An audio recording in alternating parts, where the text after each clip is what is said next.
In this lecture, we'll implement different hit point values to each one of our enemy ships. At the moment, all of our enemies just get destroyed the second they're hit by a single particle. Let's modify that by opening back up our enemy class and making some modifications. With each one of our enemy ships being their own enemy prefab, we can actually just expose an integer for each individual hit point value that each individual prefab has. So let's do that. Let's create a serialized field as an int, and we'll just call it hit points. And we can initialize this hit points value at something like 3 by default. Every single time our enemy ship takes a hit, we can just increment this down by -1, and if it gets to 0 or less than 0, we can then and only then destroy our ship. In our on-particle collision method right at the top, we can just subtract that by a specific value every single time we get hit by the laser. We can just say hit points equals hit points minus 1. This would work just fine. The shorthand for this exact same result with different syntax is just hit points minus minus. Each individual time, it will just take the current hit point value and subtract it by 1. At the moment, our lasers don't have any sort of specific damage. We can just go ahead and keep it at 1. I think that makes sense for now. We can just check that hit points value by saying if hit points is less than or equal to 0, then and only then we want to instantiate our destroyed VFX and destroy our spaceship. So I'll just go ahead and refactor that by sliding those 2 lines up here. I tend to like to keep my Unity methods and Unity event-like methods, like on-particle collision, a little bit more clean, so this is starting to get a little bit messy to me. I'm going to extract this to its own method by highlighting all of these lines, clicking this little light bulb, and somewhere in here we should have an extract method button right here at the bottom.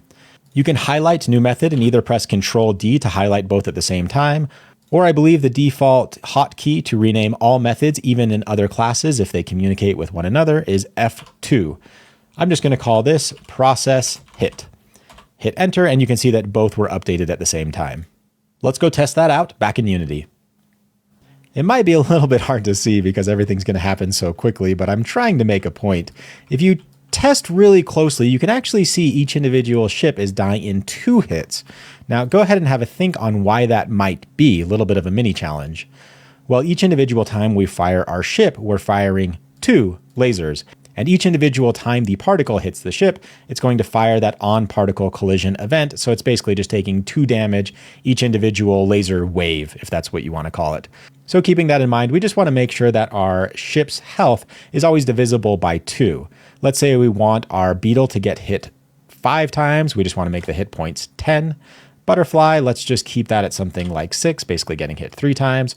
Grasshopper, let's just make that a weak little boy, hit points of 2, just hit once.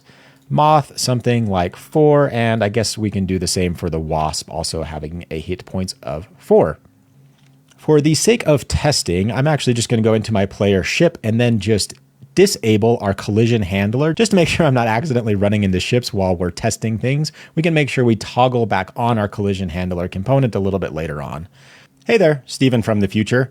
Just checking in to let you know disabling just our collision handler component won't actually work. We'll tackle why that is in the next lecture. For testing purposes, let's actually just disable everything but our enemy 4, which is our beetle. However, it's not going to actually have the beetle name because we haven't updated these specific string references since we updated the names. No worries. Let's just disable enemy 1, 2, 3, and 5. And we'll just go ahead and make them inactive by toggling this off in our inspector. Let's go ahead and test that out and make sure that has 5 hit points. 10 hit points technically, but hit 5 times. It's going to be a little bit hard to see, but I think we should be able to get the gist of it. 1, 2, 3, 4, 5. Yep, working as intended.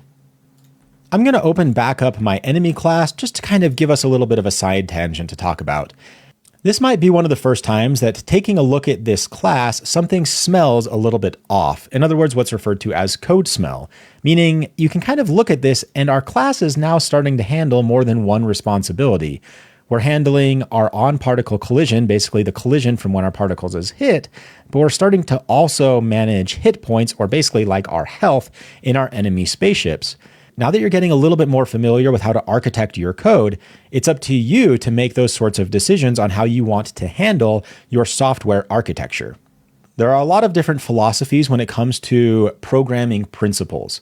One of the most common philosophies is what's referred to as solid, SOLID programming principles. I don't want to get into all of this right now. The last three principles are probably a bit out of scope for this specific course. However, if you're interested in some more advanced or intermediate techniques on software architecture, definitely make sure to check out our more intermediate and advanced courses. Each individual class, generally speaking, should handle its own responsibility.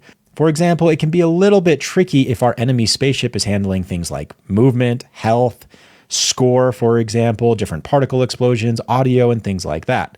At the moment, we're not quite there yet, but we're going to get there in a moment. A good example of that might actually be taking a look at our player ship. We've properly divided our player movement, our collision, and our player weapon into 3 different classes.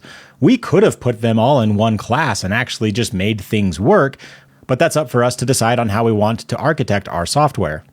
However, more often than not, to properly implement the single responsibility principle, we need to often have classes talking to other classes.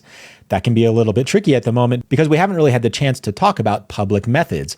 In other words, a way for one class to talk and communicate to another class. I think we can get into that in the next lecture. When you're ready to move on, I'll see you there.